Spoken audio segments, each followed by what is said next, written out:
ஆச்சி பாதாம் ட்ரிங்க். ஆச்சி பாதாம் ட்ரிங்க் ஒன்னு வாங்கினா ஒன்னு ஃப்ரீ. விசைத்தறியாளர்களின் கோரிக்கை தொடர்பாக விரைவில் தீர்வு எட்டப்படும் என்று அமைச்சர் சாமிநாதன் தெரிவித்துள்ளார். விசைத்தறியாளர்களின் வேலைநிறுத்த போராட்டம் 20 நாட்களுக்கும் மேலாக நடைபெற்று வரும் நிலையில் அவர்கள் தங்கள் கோரிக்கைகளை வலியுறுத்தி கோவை மாவட்டம் சோமனூரில் உண்ணாவிரத போராட்டத்தை தொடங்கியுள்ளனர்.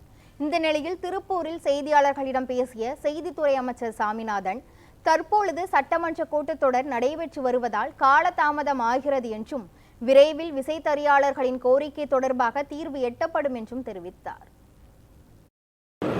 திருப்பூர் மாவட்டத்தை பொறுத்தளவு உண்ணாவிரதம் அறிவித்திருந்தார்கள் நம்முடைய விசைத்தறி கூலிக்கு நெசவு செய்யும் தொழிலாளர்கள்.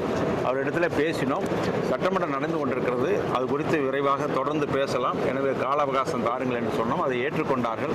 அந்த வகையில் உண்ணாவிரதம் போராட்டம் திருப்பூர் மாவட்டத்தில் வாபஸ் பெறப்பட்டிருக்கிறது.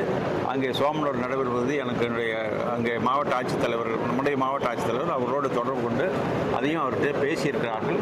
எனவே நல்ல சுமூகமான முடிவு ஏற்படும். இன்றைக்கு கூட நம்முடைய ஜவுளி உரிமையாளர்கள் மாவட்ட ஆட்சித்தலைவரை சந்திப்பதற்கு நேரம் இன்றைக்கு ஒதுக்கப்பட்டிருக்கிறது. அவர் சந்தித்து பேச இருக்கின்றார்கள். எனவே அதிக பிரச்சனை நம்முடைய மாவட்டத்தில் இல்லை, சில இடங்களில் கோவை மாவட்டத்தில் இருப்பதாக செய்தி வந்திருக்கிறது. அதையும் இரு மாவட்ட ஆட்சித்தலைவரும் பேசி அதை சரி செய்வார்கள்.